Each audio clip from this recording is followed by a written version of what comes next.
जीवन में जिस दिन आप ये समझ गए कि आपकी हार और जीत के लिए आप स्वयं ही जिम्मेदार हैं, उस दिन आपको सफल होने से कोई नहीं रोक सकता।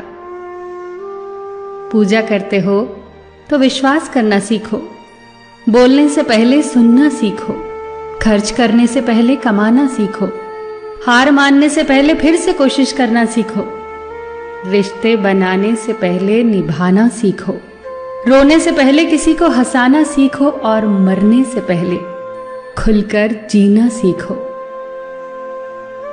एक खुशहाल जीवन जीना है तो ये बातें याद रखना। जल्दी माफ कर दो, धीरे धीरे विश्वास करो, प्यार सच्चा करो, जोर से हंसो और किसी के चेहरे पर मुस्कुराहट लाने का मौका कभी न छोड़ो। दो बातों में पक्के रहिए, ईमान के और जुबान के। दो चीजों से बचकर रहिए, झगड़े से और मुकदमे से। दो चीजों को कभी न भूलिए, भगवान का नाम और दूसरों का सम्मान। दो चीजों का ध्यान रखिए, कहिए वह जो सच्चा हो और करिए वह जो अच्छा हो। परिवार से बड़ा कोई धन नहीं, पिता से बड़ा कोई सलाहकार नहीं, मां से बड़ी कोई छांव नहीं, भाई से बड़ा कोई भागीदार नहीं, बहन से बड़ी कोई शुभचिंतक नहीं, पत्नी से बड़ा कोई दोस्त नहीं, परिवार के बिना कोई जीवन नहीं। संयम हमारे चरित्र की कीमत बढ़ाता है, परंतु मित्र और परिवार हमारे जीवन की कीमत बढ़ाते हैं। हमारे जीवन के दो प्रबल शत्रु क्रोध और चिंता है। क्रोध से विवेक का नाश होता है तो चिंता से मनोबल का। क्रोध से शांति का नाश होता है तो चिंता से सौंदर्य का। सेवा करनी है तो घड़ी मत देखो, प्रसाद लेना है तो स्वाद मत देखो, सत्संग सुनना है तो जगह मत देखो, भलाई करनी है तो स्वार्थ मत देखो, समर्पण करना है तो दिल देखो, दिमाग मत देखो, और रहमत पानी है तो हर इंसान में ईश्वर को देखो। जो आपके पास है, जिसका आपके लिए कोई मूल्य नहीं, वो किसी जरूरतमंद के लिए मूल्यवान हो सकता है। आपके पास जो है उसकी इज्जत करना सीखिए, क्या पता उसे पाने के लिए कोई रोज तड़पता हो। जो लोग तुम्हारी बुराई करते हैं वो सदैव करेंगे, करते ही रहेंगे, चाहे तुम अच्छा करो या बुरा। इसीलिए शांत रहकर कर्म करते रहो, निंदा से मत घबराओ। निंदा उसी की होती है जो जिंदा है, मरने के बाद तो सिर्फ तारीफ होती है। सुखी जीवन की प्रार्थना करने के बजाय प्रार्थना उस शक्ति को पाने के लिए किया करो जो तुम्हें एक मुश्किल जीवन को सहन करने की क्षमता दे। अपने कर्मों में अपने आप को पूरी तरह से समर्पित कर दो। जिस काम को तुम शुभ और उचित समझो उसे खुलकर करो, पूर्ण समर्पण से करो।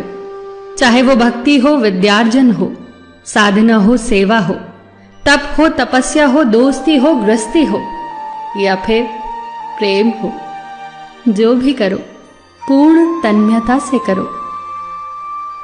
कड़वी गोलियां चबाई नहीं जाती, निगली जाती हैं।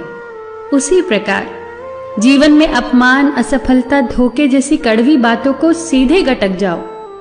उन्हें चबाते रहोगे, अर्थात सदैव उन्हें याद करते रहोगे, तो जीवन कड़वा ही होगा। पैसा तो सब कमाते हैं, दुआएं भी कमाओ। दुआ वहां काम आती है जहां पैसा काम नहीं आता। जो अच्छा लगता है उसे गौर से मत देखो, ऐसा ना हो कि उसमें कोई बुराई निकल आए, और जो बुरा लगता है उसे गौर से देखो। संभव है कि उसमें कोई अच्छाई नजर आ जाए। दुखी रहना हो तो हर किसी में कमियां खोजो, और प्रसन्न रहना हो तो हर किसी में गुण खोजो। कुएं का पानी सब फसलों को एक समान मिलता है, परंतु फिर भी करेला कड़वा, गन्ना मीठा और इमली खट्टी होती है। ये दोष पानी का नहीं है, बीज का है। ठीक वैसे ही सभी मनुष्य एक समान है, परंतु उन पर असर संस्कारों का पड़ता है। जो उचित हो वही करो। जैसे आनंद के लिए उचित है मधुर संगीत, खाने के लिए गम, पीने के लिए क्रोध, निगलने के लिए अपमान, व्यवहार के लिए नीति, लेने के लिए ज्ञान, देने के लिए दान, जीतने के लिए प्रेम, धारण करने के लिए धैर्य, तृप्ति के लिए संतोष, त्यागने के लिए लोभ, करने के लिए सेवा, प्राप्त करने के लिए यश, फेंकने के लिए ईर्ष्या, छोड़ने के लिए मोह, रखने के लिए इज्जत और बोलने के लिए सत्य। न तुम अपने आप को गले लगा सकते हो, न ही तुम अपने कंधों पर सर रखकर रो सकते हो। एक दूसरे के लिए जीने का नाम ही जिंदगी है। इसीलिए वक्त दो उन्हें जो तुम्हें चाहते हैं दिल से। सबका ख्याल रखना, पर अपना भी ख्याल रखना। हमेशा मुस्कुराते रहना, कभी अपने लिए तो कभी अपनों के लिए।